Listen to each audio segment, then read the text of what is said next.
Hi good morning, welcome back to my channel in addition Puri short 7। আজ তো প্রায় 5:30টার মধ্যে ঘুম থেকে উঠে গিয়ে রেডি হয়ে চলে গেছিলাম সি বিচে সানরাইজ দেখার জন্য। আকাশে কেমন হালকা লাল আভা দেখা দিল, তারপরে আস্তে আস্তে সূর্যোদয় হলো। কি যে অপূর্ব লাগছিল দেখতে। এখন যখন ভয়েস ওভার দিচ্ছে হনুমানজি সেই সূর্যকে খেয়ে নেওয়ার গল্পটা মনে পড়ে যাচ্ছিল। আর এই দেখো এত ভোরবেলা কত লোক, কেন বলো তো? সবাই এই মাছ ধরা দেখতে এসেছে। এই জেলেরা সারা রাত ধরে সমুদ্রে পাড়ি দিয়েছে, আর তারপরে কিন্তু 2 ঘন্টা ধরে পাড়ে এসে এভাবে জাল টেনে টেনে মাছ তুলেছে। আর এখানে দেখো জালের মধ্যে তো একটা বেবি অক্টোপাসও চলে এসেছিল, পরে সেটাকে ছেড়ে দেওয়া হয়েছে। এই দিনটা ছিল আমাদের পুরীতে লাস্ট দিন, ভীষণ এনজয় করেছি, পুরো ফুল অ্যাডভেঞ্চার।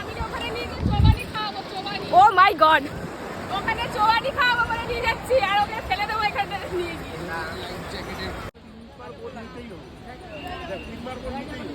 জয় জগন্নাথ।